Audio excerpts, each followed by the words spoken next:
செவிகளை நிறைய வைத்த என்னை உன்னுள் உரைய வைத்த என் செந்தமிழ் மொழிக்கு முதல் வணக்கம் தெரிவித்து, தொண்டு செய்து பழுத்த பழம் தூயதாடி மார்பில் விழும் மண்டை சுரப்பை உலகு தொழும் மணக்குகையில் சிறுத்தை எழும் என்ற பெருமைக்குரிய தந்தை பெரியாரின் கொள்கை வேந்தனாம் பேரறிஞர் அண்ணாவின் மணிமுடியை சூடியிருக்கின்ற தங்க தமிழகத்தின் பவடத் தலைவனாம் அன்பு தலைவர் கலைஞர் அவர்களின் தவப்புதல்வர், திராவிட மாடல் நாயகர், தமிழகத்தின் தன்னிகர் இல்லா தலைவர், இந்தியாவின் நம்பர் 1 முதலமைச்சர் என்ற பெருமைக்குரிய அண்ணன் தளபதி அவர்களை வணங்கி, நாம் எதை கேட்டாலும் இல்லை என்று சொல்லாமல் அள்ளி அள்ளி வாரி கொடுத்து இந்த தொகுதிகள் முழுவதும் திட்டங்களை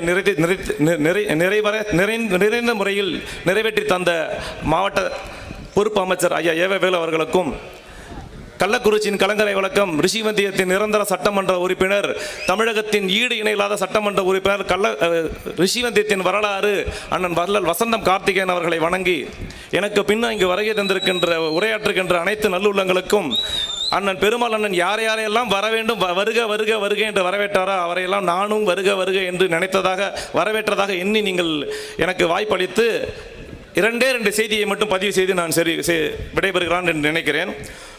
2 ஆண்டுக்கு முன்னாடி ஒரிசாவில் தேர்தல் நடந்துச்சு. அந்த ஒரிசா தேர்தலில் நவீன் பட்நாயக் கட்சியை சேர்ந்த நவீன் பட்நாயக்கு வயது அதிகமாக காரணத்தினால் அங்கே பாண்டியன் என்று ஒரு தமிழக ஐஏஎஸ் இருந்தார். அந்த ஐஏஎஸ் அதிகாரி மிகச்சிறந்த அந்த மண்ணுக்கு பெரும் வளர்ச்சியை ஏற்படுத்துவதற்காக அந்த வளர்ச்சியை கொண்டு வந்ததற்காக பாடுபட்டதற்காக அந்த நவீன் பட்நாயக் அவரை முதலமைச்சர் வேட்பாளராக அறிவிக்கிறார். அங்கு சென்று பேசிய அமித்ஷா அவர்கள் என்ன பேசுறாருன்னா, தமிழன் ஒரிசாவை ஆளலாமா என்ற கேள்வியை கேட்கிறார். கண்டிப்பாக ஆளக்கூடாது என்று அந்த மக்கள் வெகுண்டெழுந்து வாக்கை அளித்து அந்த வெற்றியை நிராகரித்தார்கள். அதே கேள்வியை தான் இன்று நானும் கேட்கிறேன்.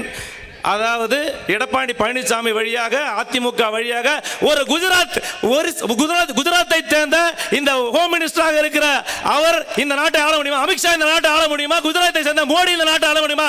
தமிழ்நாட்டை தமிழர்கள் தான் ஆள வேண்டும். எனவே அது திராவிட முன்னேற்ற கழகத்தால் தான் செய்ய முடியும்.